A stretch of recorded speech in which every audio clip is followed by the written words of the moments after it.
O cliente entrou em contato e agora? O que é que eu faço? Dani, me ajuda. Você também entra nessa luta mental e fica pensando em um monte de coisa. Meu Deus, o que é que eu falo primeiro? O que é que se eu disser isso? Calma. No episódio de hoje, eu vou te ajudar a resolver esse problema.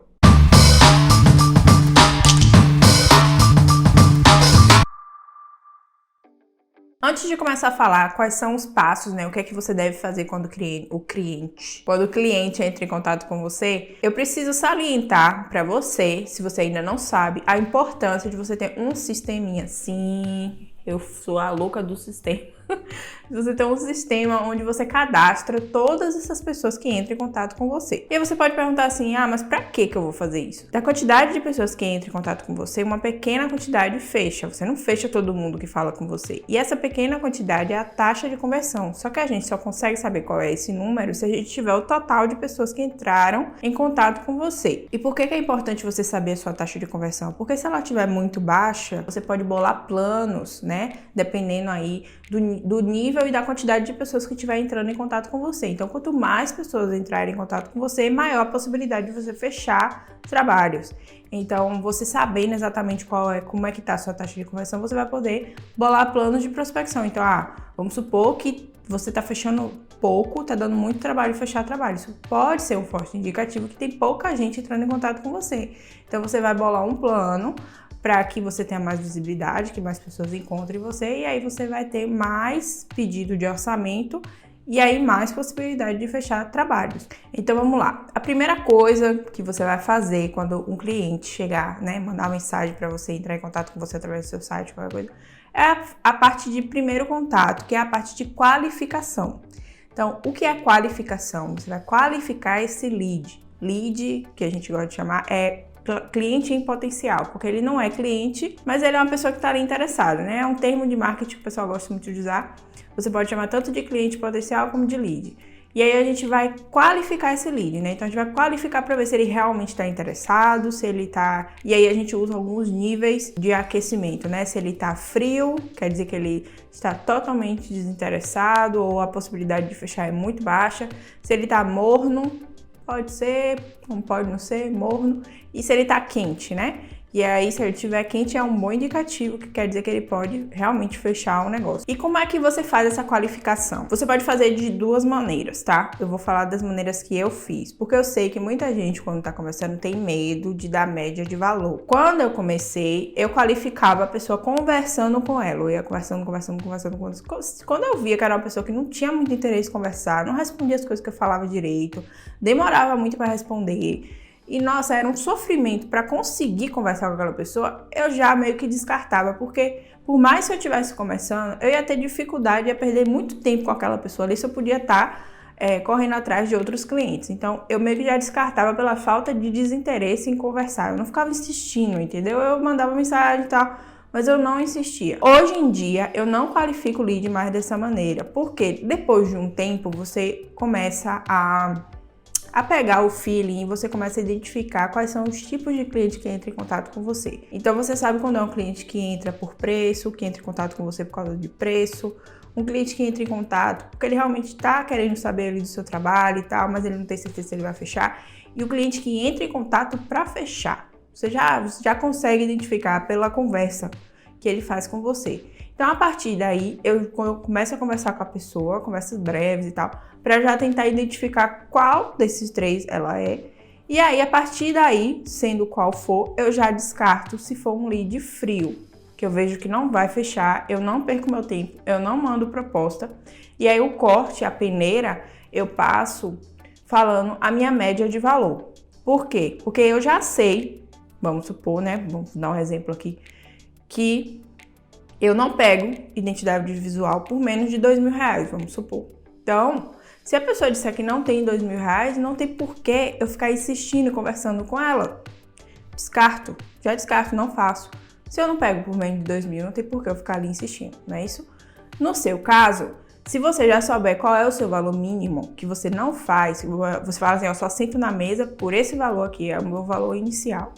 Você já pode começar a fazer corte também por esse valor. Então, você já pode dizer à pessoa que a partir de tanto, E se a pessoa disser, ah, não, esse valor tá muito alto, não, já descarta logo. Se a pessoa mostrar interesse, você segue a conversa. Então, você pode tanto qualificar através de uma conversa e ver qual é o nível de interesse daquela pessoa, ou através de valor. Eu gosto mais de qualificar através de valor, porque é o corte rápido. Ah, lembrei daquele negócio da Tramontina. Corte rápido. Faca. É Tramontina.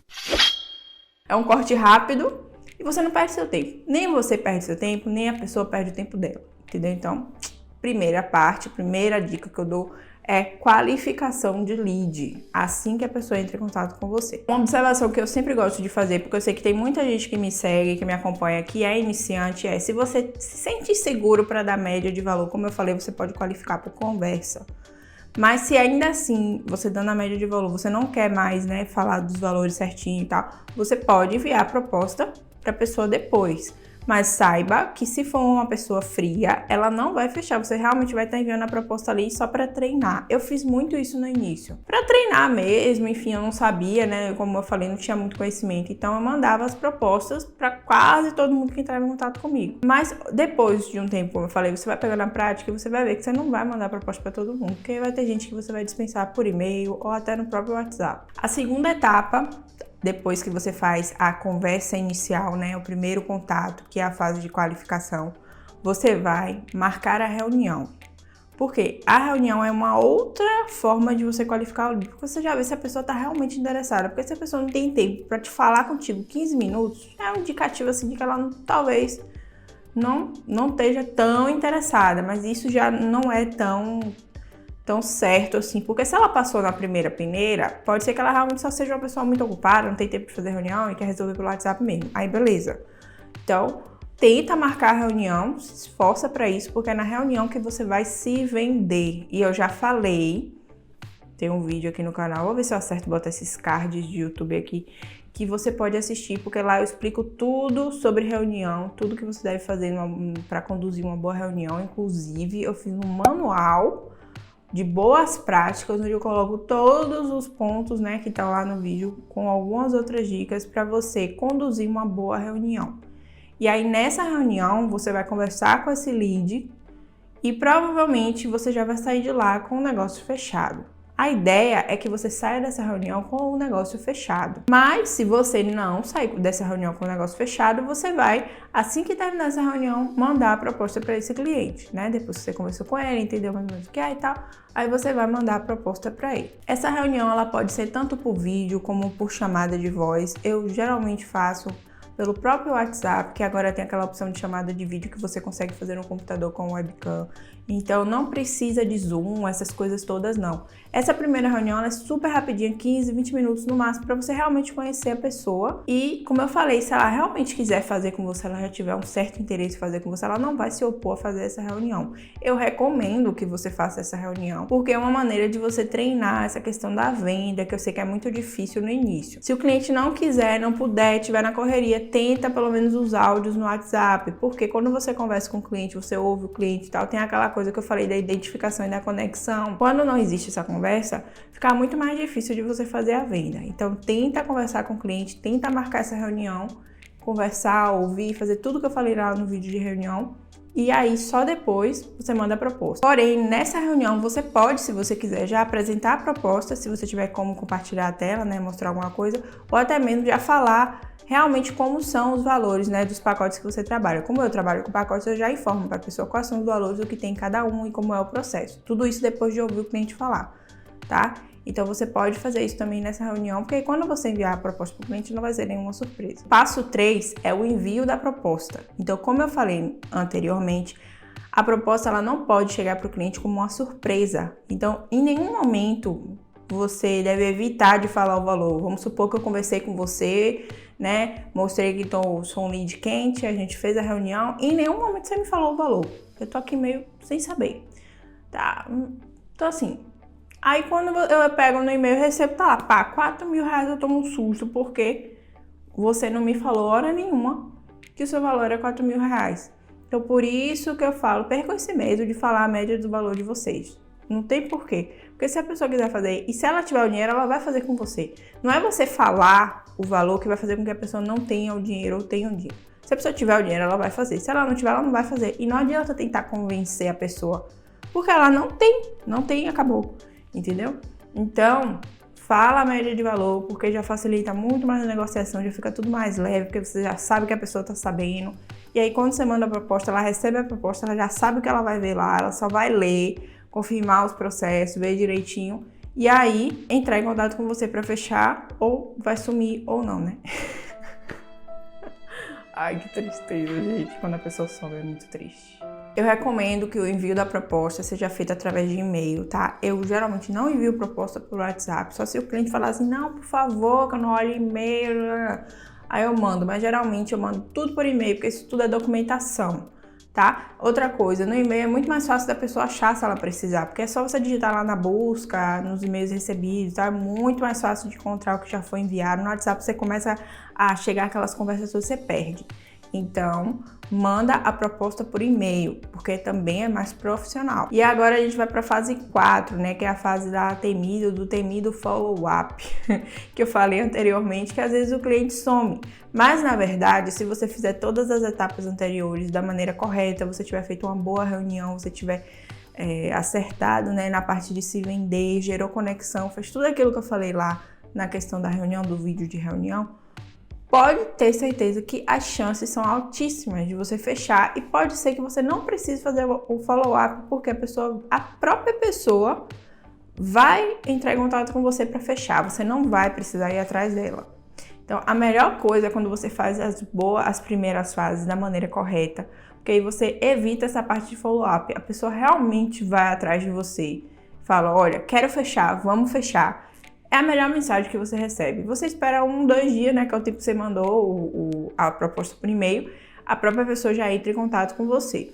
Mas vamos supor que isso não aconteceu e a pessoa demorou um pouco mais, né? Já passou 3-4 dias e a pessoa ainda não te mandou nenhuma mensagem. E aí você vai fazer o follow-up.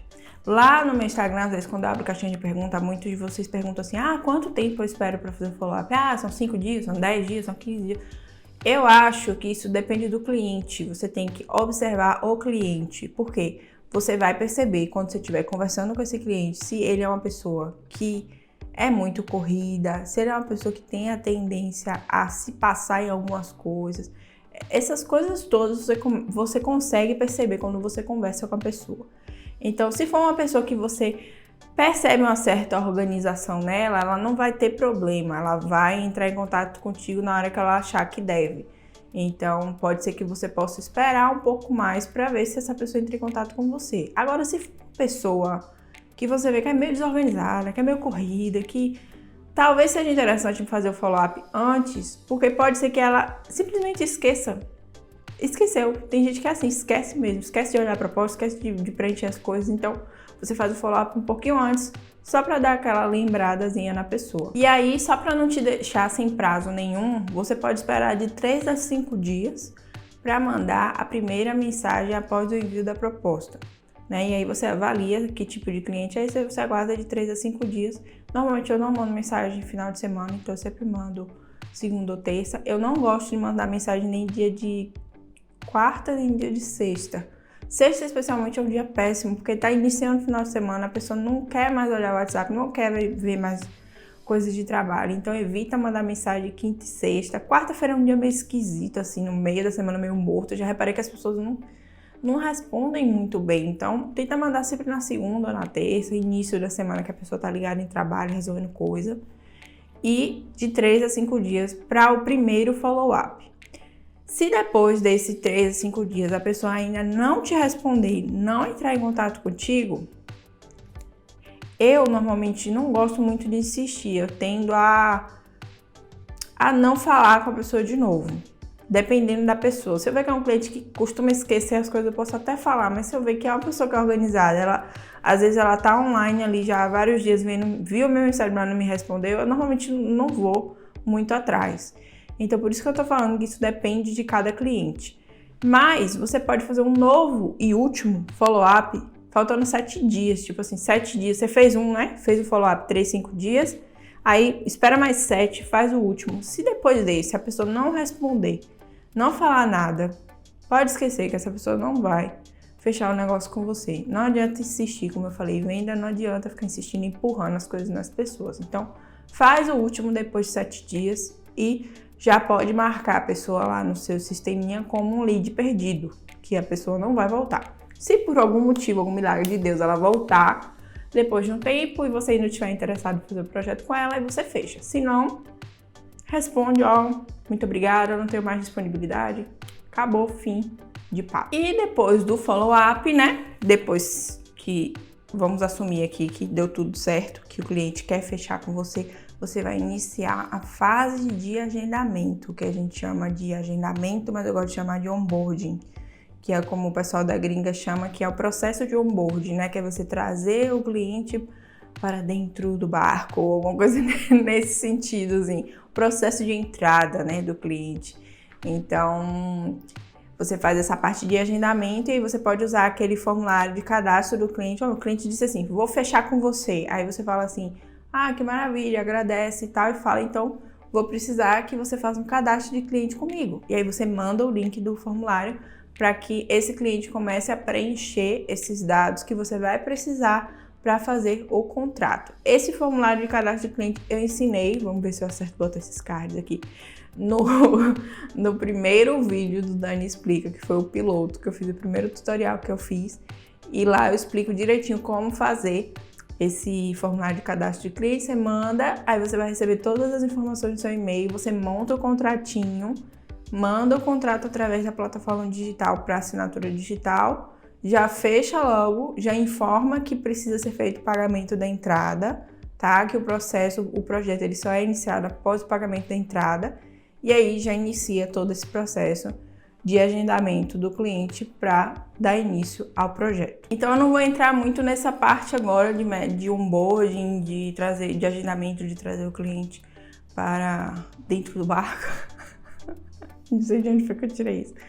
Mas, porque esse é assunto para outro vídeo, o processo de onboarding, de agendamento é um processo totalmente diferente desse, porque você pode fazer outras coisas que vão proporcionar uma experiência do cliente muito boa, né? Então você pode dar boas-vindas e fazer outras açõezinhas, enviar alguns e-mails, algumas coisinhas assim. E aí a gente fala nisso em outro vídeo, para esse daqui não ficar muito longo, tá? Me cobrem, comentem aqui embaixo se vocês querem um vídeo sobre como fazer um bom processo de onboarding de cliente, de agendamento, que eu faço o vídeo também com as dicas igual eu fiz esse, e aí vocês podem já tentar implementar algumas coisas aí para melhorar o atendimento de vocês. Se você gostou desse vídeo, clique em gostei aqui embaixo, porque aí eu sei que os temas que eu tô trazendo aqui tá ajudando vocês de alguma maneira. Não esquece de se inscrever no canal, então o botão deve ficar, eu não sei gente, porque o vídeo ele fica aqui para mim invertido, então eu acho que é aqui. Se inscreve no canal para poder receber os próximos vídeos, né, que eu vou colocando aqui. Muito obrigada se você assistiu até aqui e eu te vejo no próximo Dani Explica.